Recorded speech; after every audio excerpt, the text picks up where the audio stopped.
Hello again, everybody. I'm Rick Sanchez, and we're coming to you today from a different location, the Foreign Ministry of the Russian Federation. Oh, if these walls could talk. This is such a special experience, I think, for me as an American journalist, to be able to share with what are, in many ways, a Western audience, a better understanding of the Russia perspective. And especially coming from this place, with the history of this place, the majesty of this place. You walk the halls of this building and just the names, the images. You see Trotsky, Gromyko, Shevardnadze, the people who we grew up watching, creating this story that is what Russia is today, as a matter of fact. So it is an absolute honor for me to be able to bring this story from this location and to be in the presence of the man who many consider to be the voice of the Russian Federation, certainly from a global perspective, the foreign minister of the Russian Federation, the minister of the Russian Federation, Mr. Sergey Lavrov. Mr. Lavrov, thank you so much for joining us, sir. It is such a pleasure.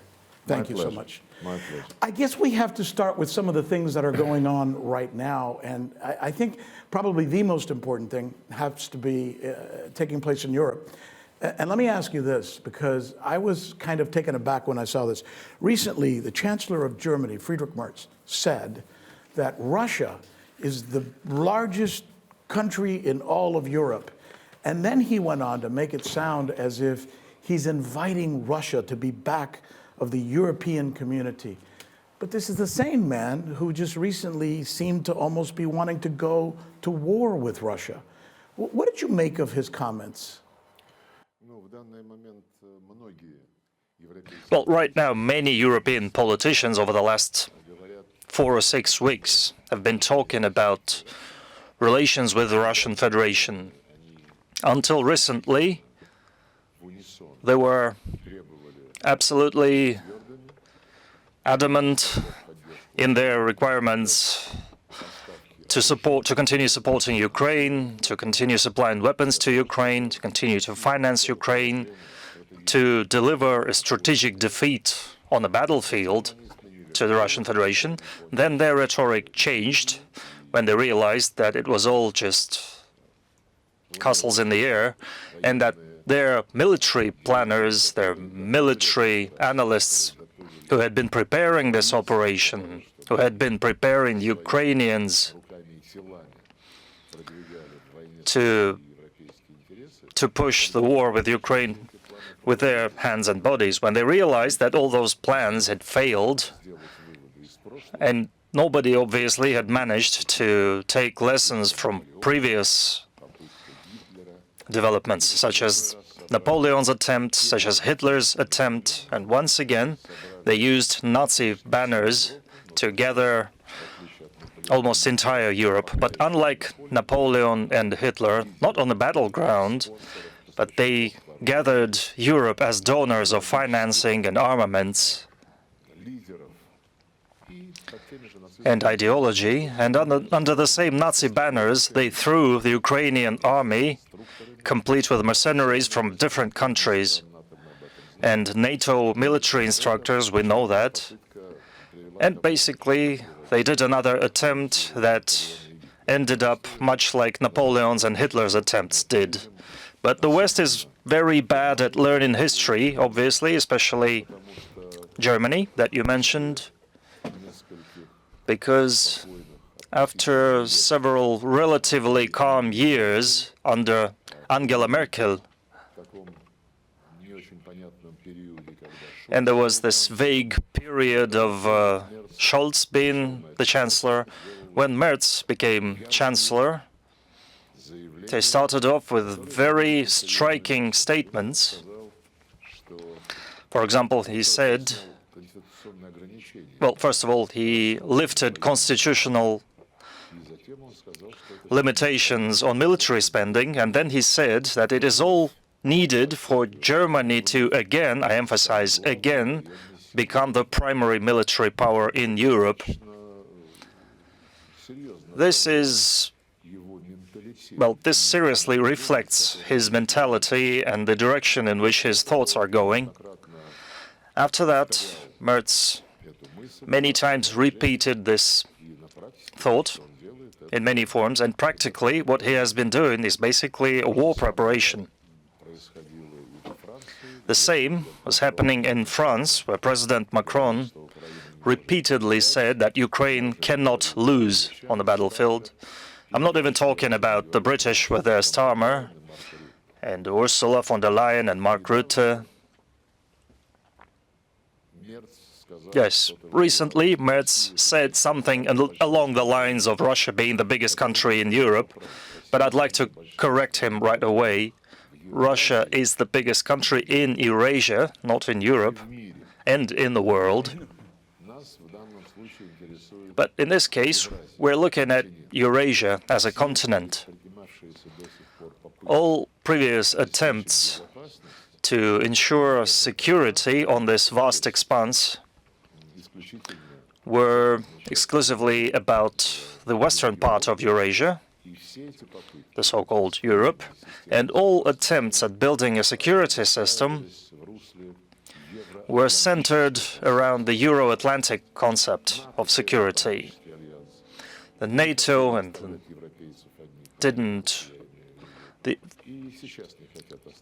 the Americans didn't want to leave Europe to their own devices, and even now they want Europeans to pay for all their military preparations.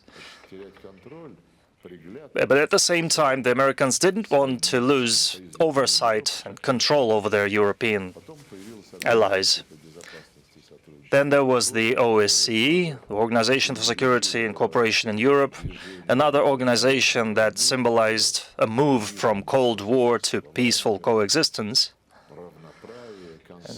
Equal rights, consensus, everything was supposed to be done on equitable basis. But the fact that OSCE has completely discredited itself, I don't even have to talk about that. It's obvious for everyone. And during the collapse of the Soviet Union and the Warsaw Pact, those who were talking about the need to close NATO as well, there were talks about replacing NATO and the Warsaw Pact with OSCE as a collective structure, as a new bloc based on an honest and equal partnership and balance of interests. Back then, they failed at that bitterly, because neither the US, neither the UK, or any other leading country didn't want to disband NATO. On the opposite, as Francis Fukuyama stated, they wanted the end of history. And now the end of history is all about liberal ideology, democracy, the way the West sees it, NATO as a guarantor of security everywhere, and they wanted to dominate the globe. This psychology, this rhetoric led to what we have today. But as the Euro-Atlantic structures are getting weaker and the European Union is now just an appendix to NATO, this is obvious for everyone who can see. Along with those processes, Germany has started to rear its head again. And this is worrying. This worries not only us, but it worries many other countries of the European Union who are feeling more and more, who resist to Germany's desire to suppress everyone. And Merz openly ties this revival of Germany with its militarization, with its preparation for a war. They have a defense minister, Pistorius, his name is. I guess I got all the letters right, hopefully. And Pistorius still says that year 2029, 2030 is the year when we have to be ready to wage war against the Russian Federation. I don't know who he is trying to convince that Russia is willing to wage a war. It's enough to know history to rule out any such stupid guesses. But even if we take the arguments that we have been hearing from them, Russia is getting weak, Russia is barely advancing along the Ukrainian soil, Russia takes inches of that land a day, Russia is failing bitterly, they're saying. The 5th year of the war, huge casualties that Russia is forced to overcome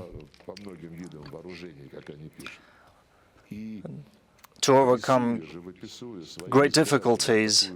And while presenting their voters with a picture of militarily weak Russia, or economically weak Russia, they at the same time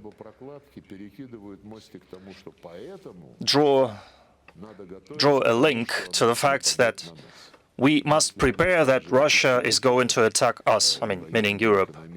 But if you depict Russia as a militarily and economically weak country, then have just, some imagination to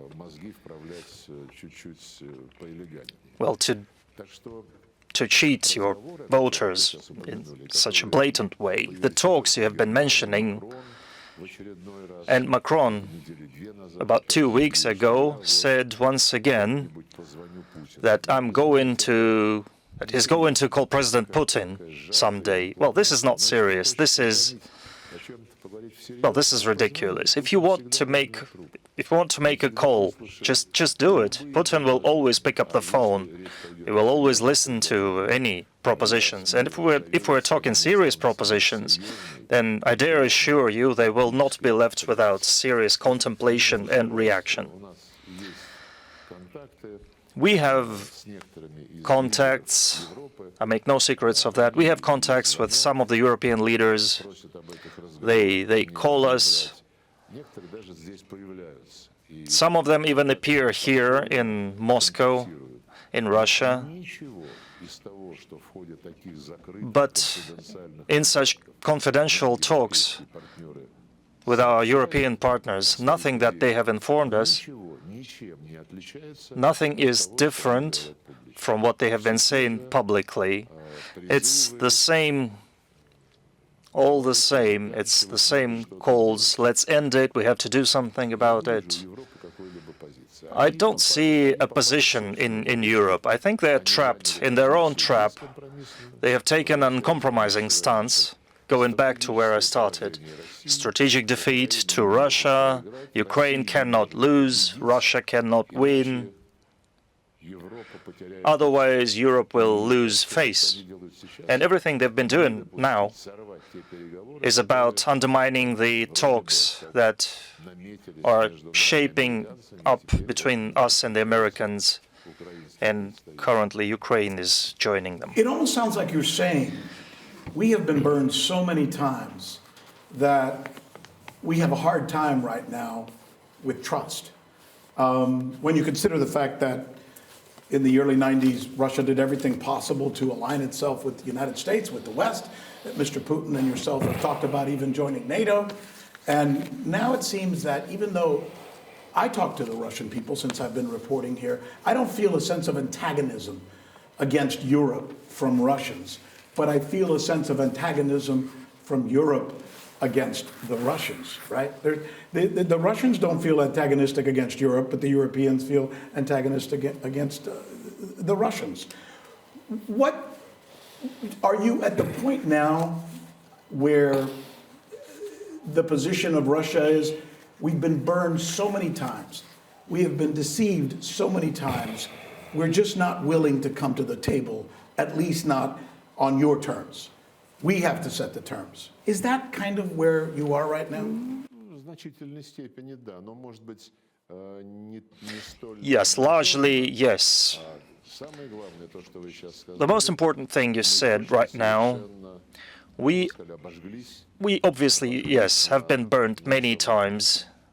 We have been deceived, our trust has been deceived, our trust to people who once swore that there will be no expansion of NATO to the east, that there will be no infringement of Russia's interests, that there will be a single territory from Lisbon to Vladivostok, and this huge continent was promised to be a continent of peace and security. We created the Russian-NATO Council with them.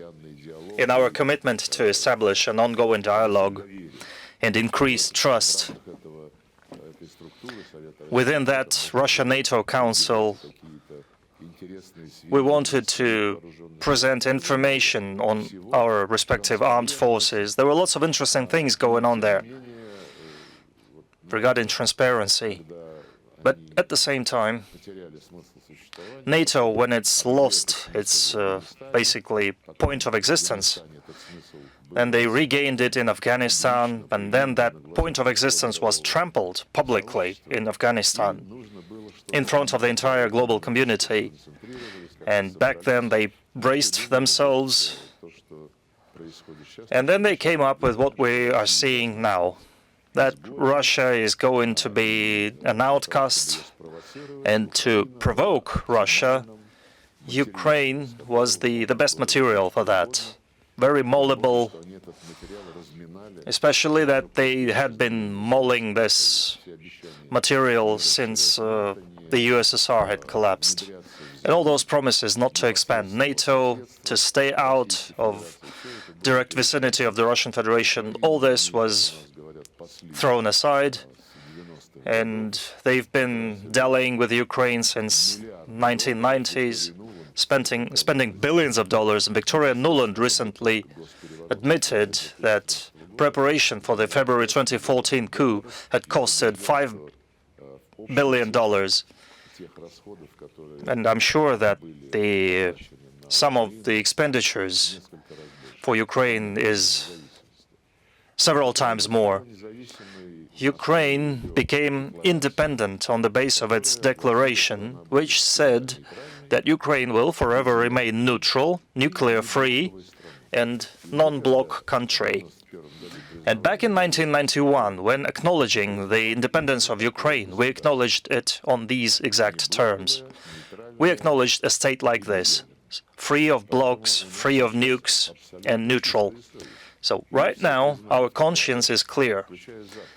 Everybody recognized Ukraine like this, including the West. And then the West started making this country into what they thought they needed, not what was put forward in the Declaration of Independence. Do you tell them that? When, obviously, I don't want you to share the specifics of your conversations with other foreign ministers and other heads of state in Europe and in the United States, but do you say to them, look, all we want is a neutral Ukraine. They don't have to be pro-Russian. They don't have to be pro-anything. We just want a neutral Ukraine. We want to be respected. And by the way, we have no intention of bombing you. We have no intention of going to war with Russia. We have no intention of going with Europe.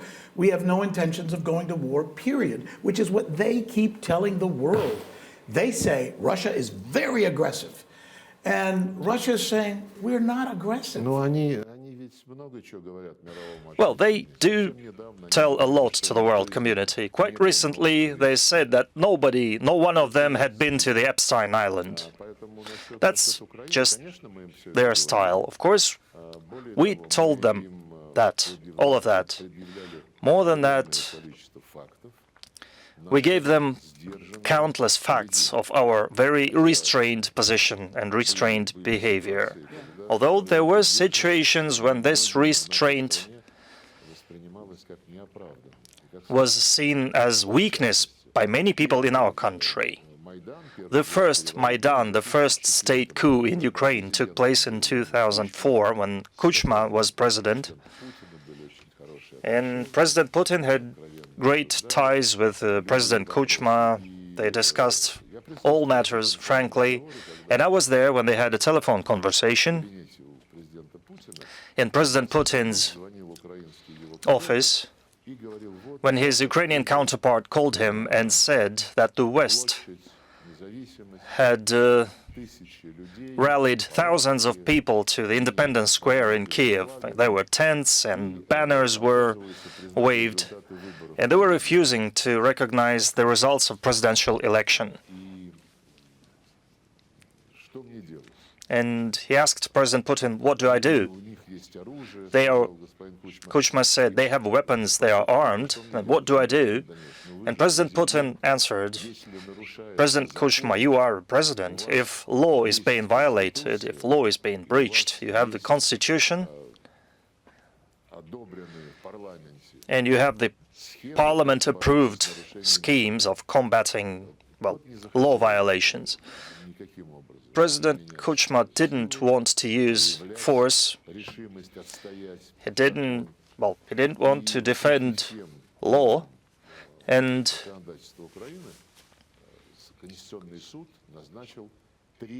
the Constitutional Court assigned the third round of presidential election.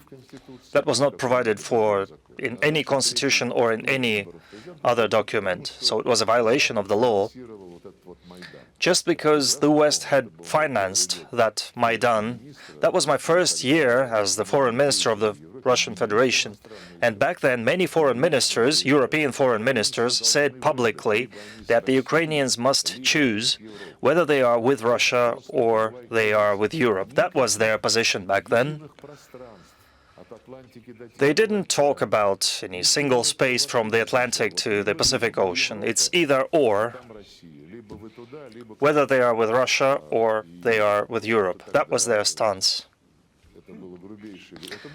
This was a gross violation of the law. It was a coup, basically. But still, we chose to work with the president essentially appointed by the West after that third tour, Viktor Yushchenko.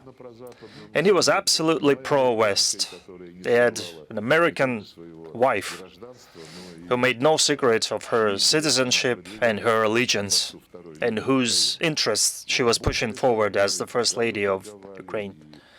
But still, we worked with them, we traded gas with them, and we signed agreements with the then Prime Minister Yulia Tymoshenko, although those people were absolutely pro-West. But still, we were ready to work with them. We were ready to work with people who had orchestrated another coup in 2014. Back then, an agreement was signed between President Yanukovych and the authors of the coup, the junta, basically.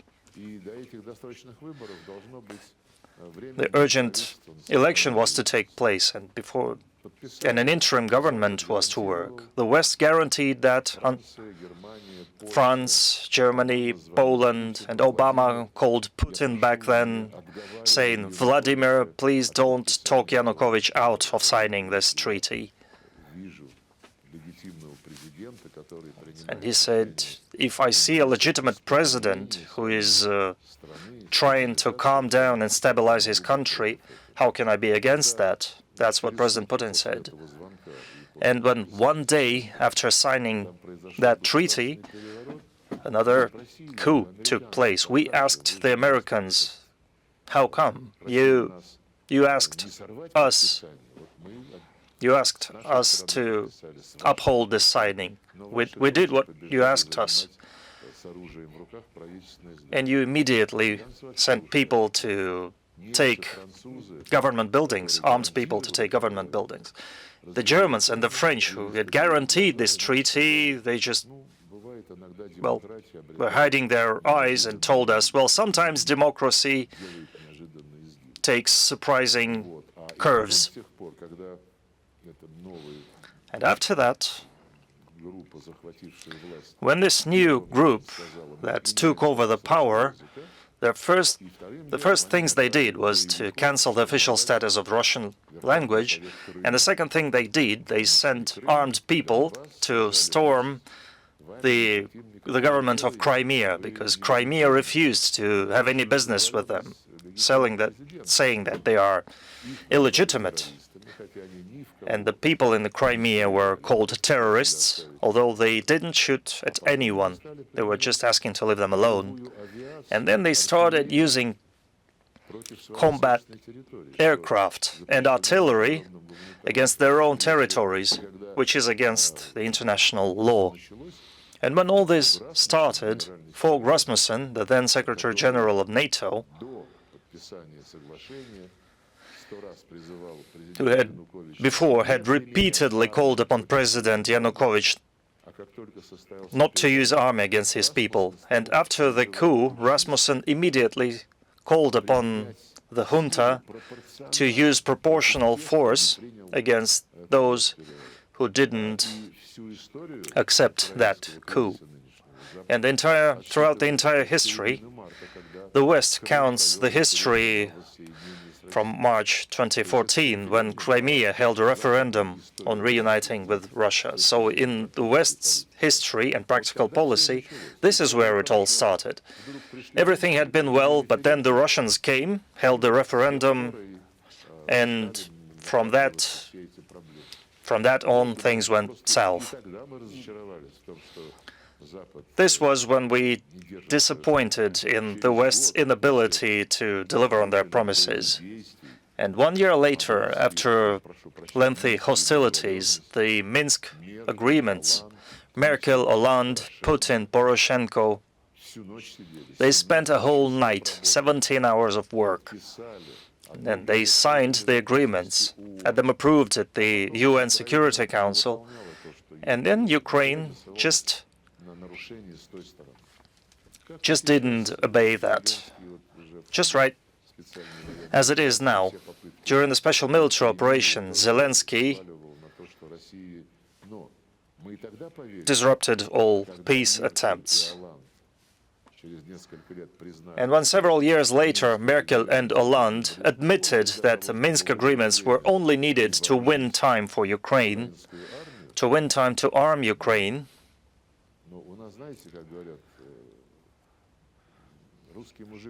well, as they say, Russians took quite a while to prepare. But once they are ready, they do act very fast. And we wanted to trust the situation that developed 2 weeks after the start of the special military operation in April 2022 in Istanbul during the negotiations. We agreed to what the Ukrainians had proposed, and then Boris Johnson came there and basically banned them, the Ukrainians, from following through. So we have quite an experience of, well, not in enduring, or we have quite an experience of, quite a history of understanding this situation. And we see that this experience has taught nothing to our European colleagues. That's obvious. That's an important story that you just shared, because you just took us through an explanation of what was deceitful, planned, a coup, and, as many now understand, a provocation on the part of the West. But in the West, the only story that often people hear is Russia bullied its way into Ukraine. Russia was the aggressor. And it's important, sir, that, and I know you're adamant and passionate about often telling that story, because we mention, the story of the big story that's taking place in the United States right now. I'm just wondering as well, in the case of what's happening in America right now, what is the nature of some of these people who did this in that moment? And are they the same people or comparable to the people who are caught up in this Epstein situation now? That kind of individual who have, unfortunately, in many ways, been making decisions, geopolitical decisions about the world? Is there I guess, you mean people in Ukraine? No, I mean people in Ukraine, in the United States, in Europe, all over the place. The type of people we're learning now who were involved in this horrible Epstein thing. These people who were deceitful, somewhat decrepit. Is this the same kind of person who have led to what happened in Ukraine, to the coup in Ukraine, to the deceit in Ukraine? Would you say that that's the same kind of person? Or maybe even some of the exact people? I think regarding the specific persons, specific personalities, we can't probably make generalizations like that, but the fact, what we call the deep state, what is known as the hidden funds or closed groups, and they are said to be able to decide the fates of the world. Well, I don't quite believe in that, because people who are elected presidents or prime ministers, they have enough leverage to pursue their own course. And if they all pursue a course that is all about deceiving, that is all about being unable to feel shame or to blush for openly lying to their partners, well, that's a fact. There are plenty of such people there, and right now I think this mentality is showing very visibly on the European arena. And they haven't been making any conclusions, obviously. They haven't taken any lessons. Today is February the 4th. Another round of military negotiations is opening between Russia and Ukraine. And it will also be attended by representatives of the United States, Witkoff, Kushner. And just yesterday, exactly on the eve of that day, not somewhere in the Great Britain,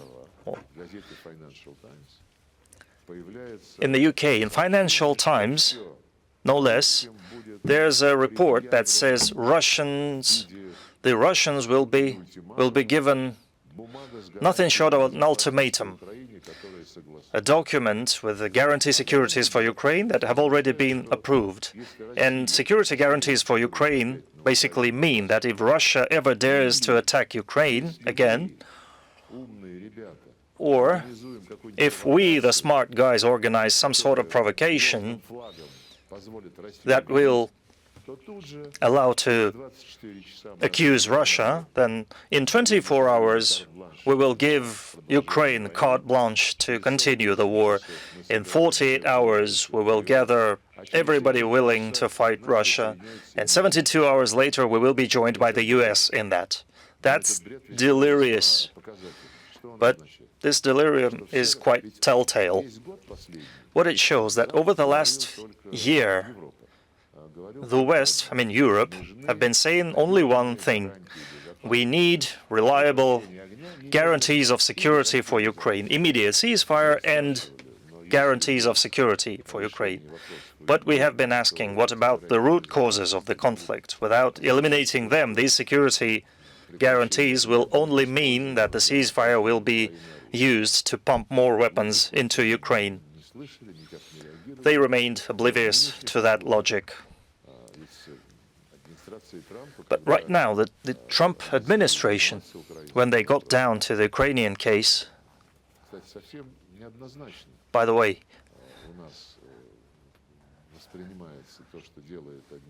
we see what the Trump administration has been doing in relation to the Russian Federation. We see that with caution. We are very wary about that, but a couple words on that later. The Trump administration, I will tell you about that later. Right now, I'd like to talk about security guarantees for Ukraine. The Trump administration said right away that they want to get down to the root causes of the conflict. And President Trump said publicly that Ukraine should forget about NATO. And President Trump, with his team, started talking that the situation on the ground must be taken into account when dealing with this. And all this was discussed in Anchorage, Alaska. And once again, we explained to our American counterparts that it's not about the territory, it's not so much about the land, it's about the people who lived in these territories. Their ancestors had lived there for centuries. These lands were Russian people lived there, who brought up their children in Russian, with Russian language. And these people in Crimea, in Donbass, Lugansk, Kherson, and Zaporozhye regions, these people were called non-humans by the new regime in Ukraine. And the then President Poroshenko said openly that our Ukrainian children will go to kindergartens and schools, and the people of those in Donbass, the people of those terrorists in Donbass, as he put it, they will rot underground, they will rot in cellars. And Zelensky, long before the special military operation, when answering a question what he thinks about people on the other side of the battle line, Zelensky said, there are people and there are species. And if you live in Ukraine and you feel part of Russian culture or Russian civilization, my advice is for the future of your people and grandchildren, go to Russia. Get the hell out to Russia. That's what he said. And this is what underlines the attitude of the current Kiev regime to all things Russian. And from 2019, this regime has passed a dozen, probably, laws banning Russian education, Russian culture, Russian media, and basically all things Russian, and banning the canonic Russian Orthodox Church. And these laws legalized the theory and practice of Nazism, basically, including erecting monuments to those who were considered Nazi criminals and those who were condemned at the Nuremberg trial.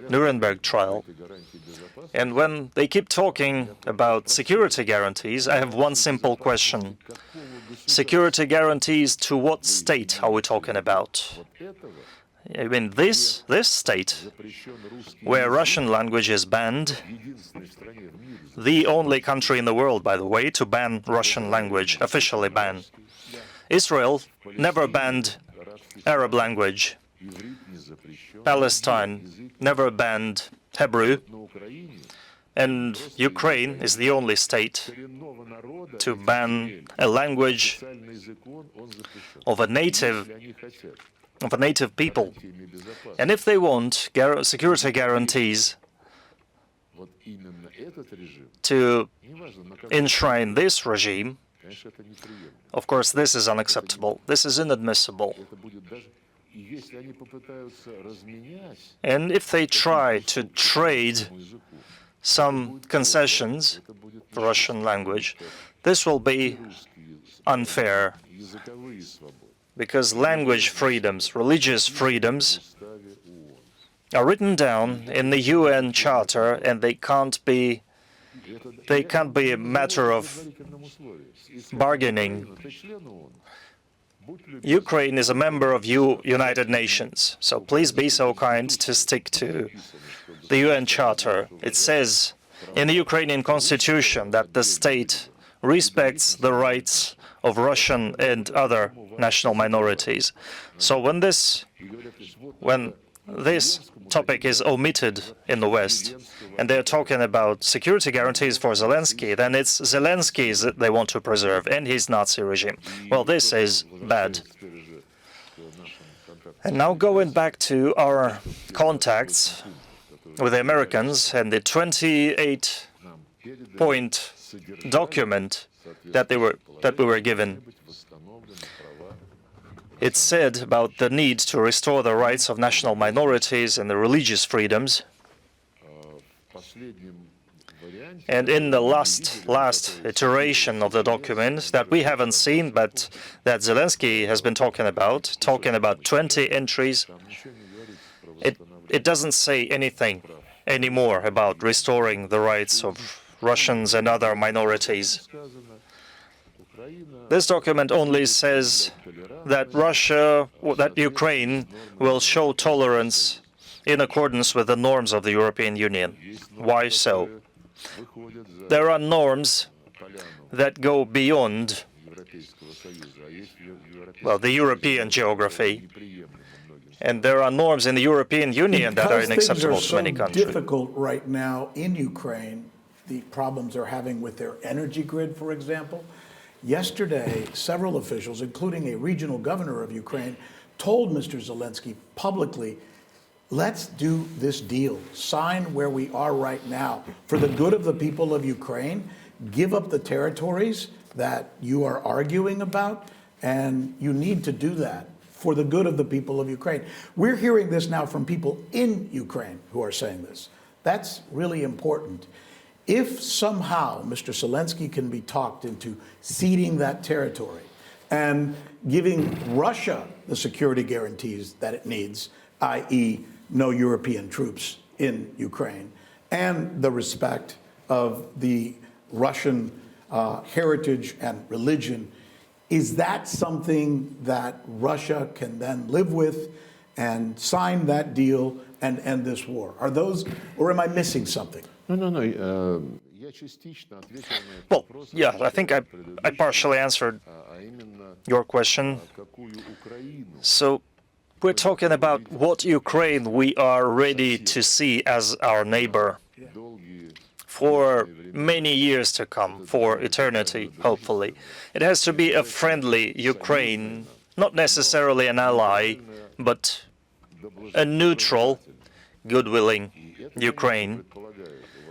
And of course, this requires respect. This demands respect not only for the rights of the people of the territory that will remain with Ukraine, not only respecting their rights to access to creature comforts, I mean food, warmth, heating, water, and so on.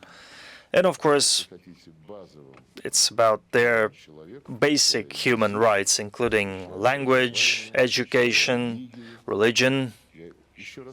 And once again, I emphasize that the Ukraine that will sign the treaty should not violate rules of international law and the constitution, the very constitution of Ukraine that guarantees rights of national minorities. And as for calls for truce, you know, people have been hysterical, saying that we inhumanly deprive Ukraine of its energy grid, depriving people of heating, and about Russia taking out Ukraine's energy grid. We were not the first to start this. Ukrainians were the first to attack heating facilities and residential areas, including hospitals. 1 year ago, a passenger train was blown up. That had nothing to do with the military.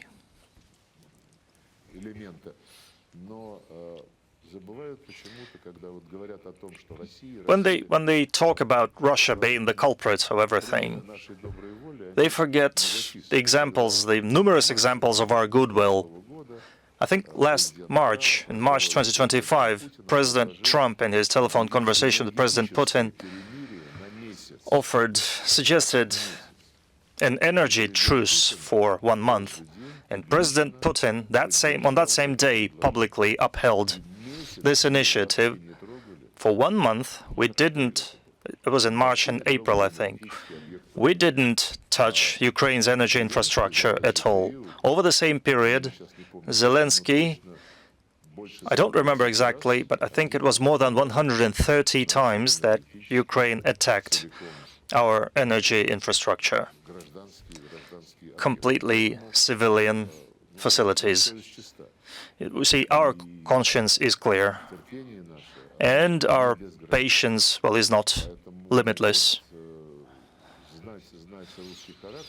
You know Russian character, probably. We really took a long time to make our conclusions. And one of those conclusions, I'd like to talk about Alaska. I don't know what our delegation in Abu Dhabi will be offered. I had a conversation with them yesterday regarding this idea of security guarantees that Mark Rutte talked about yesterday in the Rada in Kiev. They learned that from Financial Times, I think. And if this is what the Ukrainians went to Abu Dhabi with, well, I think this is just another reason to believe that Zelensky needs no peace, that any peace will mean an end to his political career, probably not only his political career. Well, let's see what they come back with, but after talking with Rutte, Zelensky said he's willing to take compromises, but Russia also has to be willing to make compromises. And this is, well, blatant statement, I think.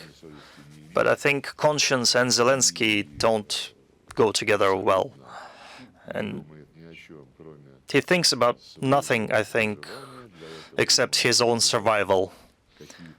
And to ensure that, he needs to, well, to play some sketches on the international scene, which he sees as a theater stage, obviously. Before Alaska, Steve Witkoff had come to Russia 10 days before, I think, and he came with specific points, specific suggestions and propositions with elements of compromise. And President Putin talked about that openly, so I'm opening no secrets here. And those propositions failed to take into account a whole number of things that were essential to Russia. And we considered them, we took them into consideration, and when we came to Anchorage and when two presidents sat down with their teams, we said that this hadn't been an easy move for us, but we're willing. We conceded to certain initiatives from the US. We took compromises. We basically accepted their propositions. And then we waited for a long time for our American counterparts to announce that, yes, the agreement has been made, we have this and this and this. Because largely, their decision, Trump administration's decision, would have been enough for us. We didn't care much for what Europe would have to say. We didn't care much for what Ukraine would have to say. Because without the United States, Ukraine, just as Europe, without the United States, without the armaments that the US sells to Europe, without reconnaissance data, without satellite data, Ukraine or Europe wouldn't have been able to fight. I'm sure after Anchorage, it wouldn't have taken long to formalize the peace agreements. But we supported the United States propositions, and Europe immediately rushed to Washington to tweak and adjust the initiative that had already been approved by President Putin. And they're still tampering with it. They're still trying to tweak it. And when American counterparts come to us, well, it feels that Europe wants more concessions on our side. Well, I gave you plenty of examples of Russia being flexible. In 2004, 2014, 2015, 2024, 2022. And honestly, President has said that many times. President Putin said that we are willing to see a diplomatic solution to that. We have never changed our terms, unlike many other participants of this political process. They have been, well, moving the goalpost many times.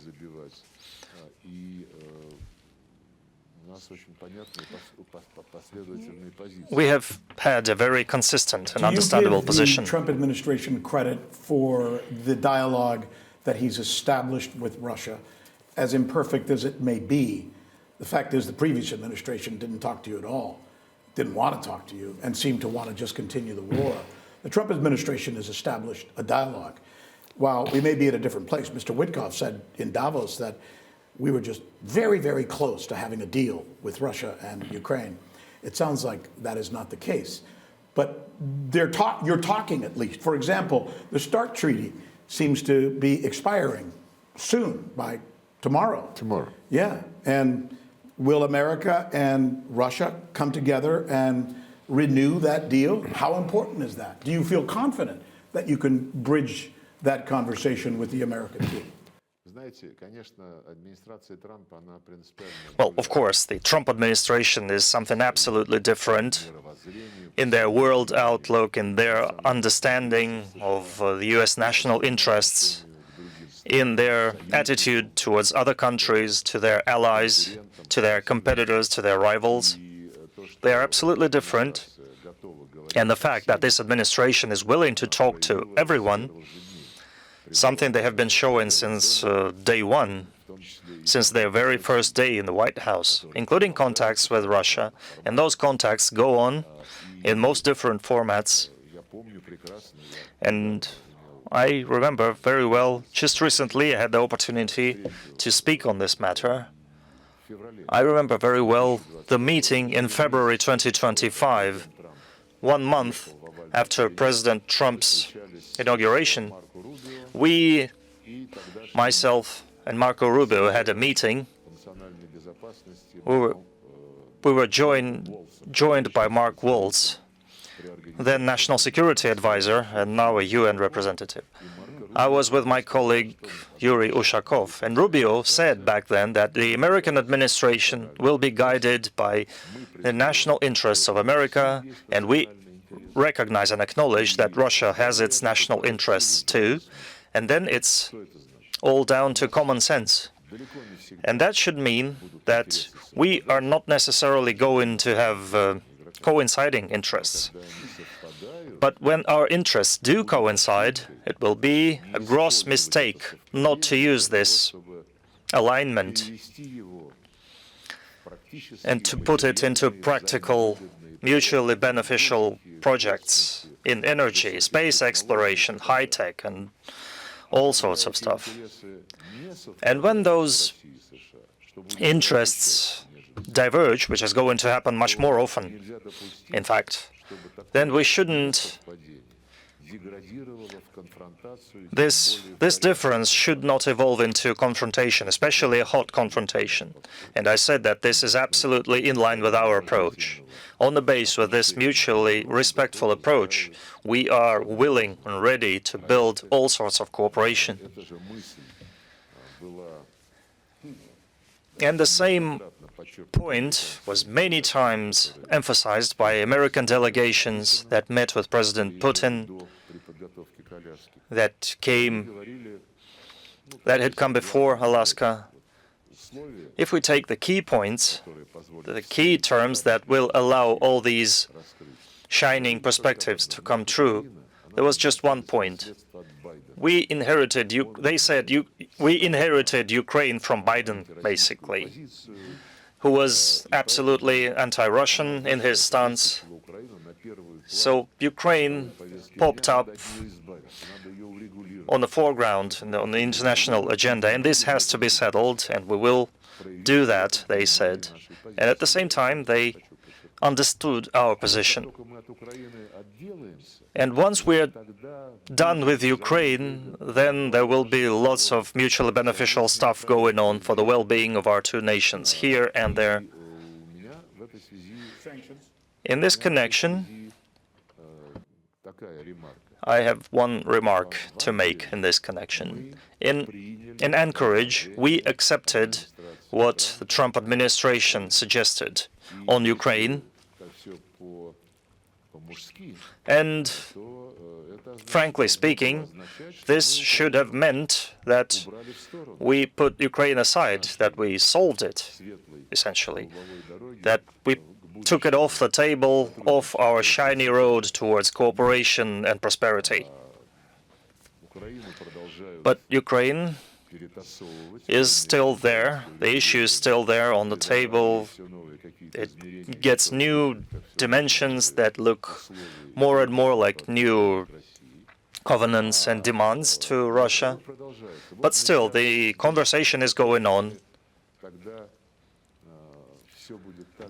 And once we're done with it, we are assured by America things will go better than they have ever been. Well, dreaming is good, and we're good at dreaming. We did plenty of dreaming under the Communist Party, but what we look at now are specific accomplishments. And you mentioned sanctions. Well, sanctions are still there, they remain, and in April 2025, soon after we had established contacts with the Trump administration, the sanctions were extended for another year. They extended for another year a bill on international situation. The bill was taken by the Biden administration, I think, and it says that there is a paragraph in it that says that Russian gold assets, gold reserves must still remain seized, as it says, in accordance with Russia's aggressive international policy. And the current administration has taken no action to change it in any way or to explain the current situation, the circumstances that have changed in our relationship. And the current understanding is obviously different from what Biden had. But what's interesting is that this bill that requires Russia's asset to remain frozen, among the reasons of such enmity, it says intervention in the presidential elections in the United States. So what Biden, Obama, and their teams were blaming Trump for,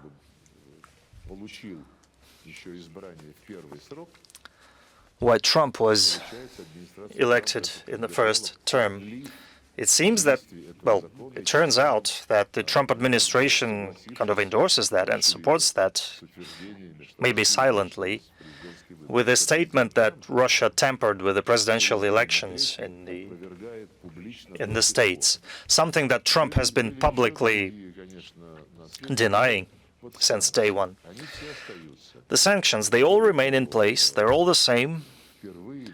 Moreover, for the first time in a while, new sanctions were introduced, very harsh, against our biggest oil companies, Lukoil and Rosneft. And that happened just a couple weeks after the Anchorage meeting. How does that make you feel? Well, the President Putin, was quite surprised. He said that in an interview in Anchorage, Russia supported the propositions of the United States regarding the overall settlement of the Ukrainian crisis, and after that we expected the United States to confirm this. Now that Russia agrees with our proposition, let's announce something. Let's probably gather a conference, let's sign documents, the Board of Peace, and so on. Next thing we know, we see sanctions imposed against Rosneft and Lukoil, and now tariffs are being imposed against countries that buy energy from Russia. Two faces of Trump. It's like good Trump, bad Trump, right? At least with Biden, you only had bad Biden, but with Trump, you get... That's hard to figure out, I bet. And right now, following the developments in Venezuela, our companies are blatantly being pushed out of Venezuela. India is being banned from buying Russian oil. Well, basically everybody is banned from buying Russian oil and gas. Everybody is talking about Russian oil and gas being exchanged with American oil and gas. And recently they passed a document on Cuba that will be probably interesting to you personally. And that document said that the document talks about some threat that Cuba is posing for the interests of the United States in the Caribbean, including the malicious policy of Russia. That kind of doesn't go very well with our investment Do you think cooperation. that's Trump, or is that the administrative state and the neocons and the people who are very aggressive and anti-Russian because they make money off of wars and aggression? Those are the people controlling that, do you think? Or do you think it's Trump? Well, I don't know. These are the domestic affairs of the United States. But we know very well, we understand very well that however powerful America is, with all its might and ambitions, America has to listen. I mean, the Trump administration has to listen to a whole number of, groups of people in their domestic and international policy. Domestically, most of all Democrats, of course, and some Republicans, of course, they are highly Russophobic. They are highly anti-Russian. And we understand that the Trump administration cannot just ignore them, cannot just ignore those factors. And to preserve the loyalty of this anti-Russian wing, they have to make some anti-Russian moves. But the essence of those anti-Russian moves is, very serious. And I can understand that the administration also has sometimes have to throw a bone to Europe as well.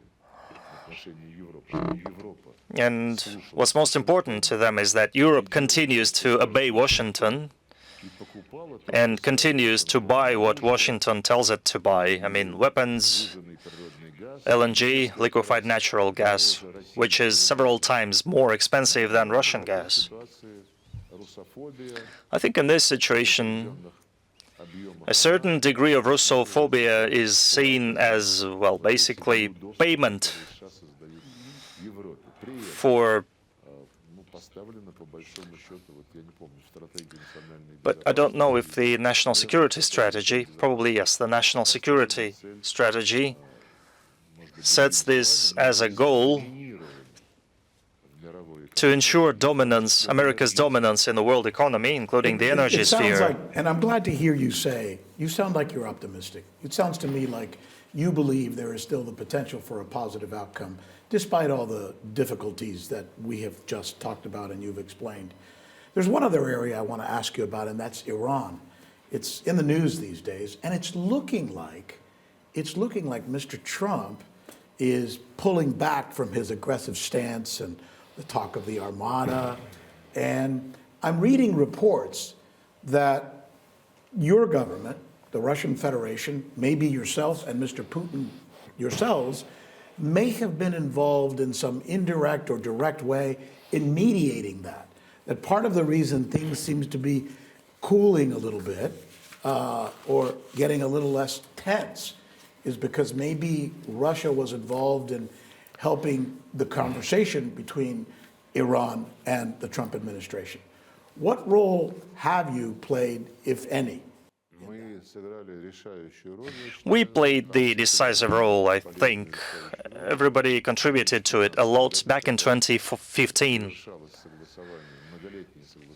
when many years of coordination of a program of actions regarding Iran's nuclear program, which specified the ceilings for low-enriched uranium that Iran was allowed to have.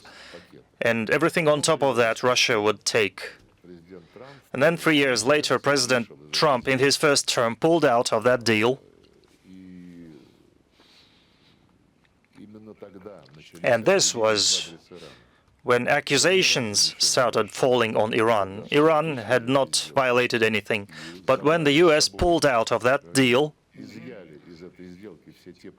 and took all the advantages, all the positive sides out of that deal that Iran was interested in. Of course, Iran found itself in a situation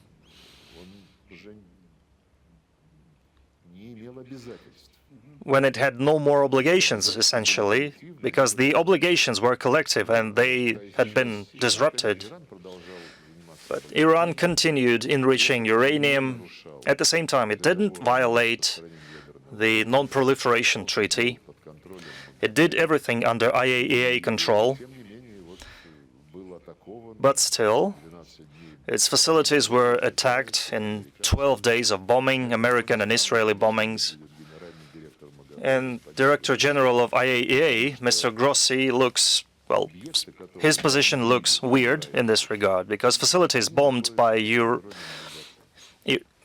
Israel and the US, they are under IAEA control, and IAEA was obliged to make a statement, to make a political evaluation of what was happening, because those were facilities under its control, and they were unlawfully bombed. They didn't say anything at all. And I think this only goes to show the current situation in IAEA leadership at the moment.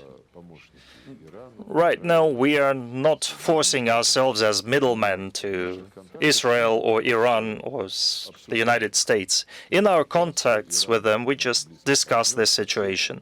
Iran is our partner, close partner and neighbor, and of course we care about how things develop now. Especially this situation is potentially explosive, not only for Iran itself, but for the entire Middle East. There are too many mines waiting to go off, just waiting for someone to tread on them. And I think Israel and America and Iran knows that we are ready to contribute to solving the situation and to observing the agreements previously achieved.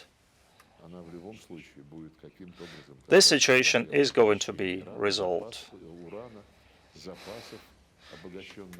Iran's stocks of enriched uranium, Iran's inventory, we are ready to offer our services.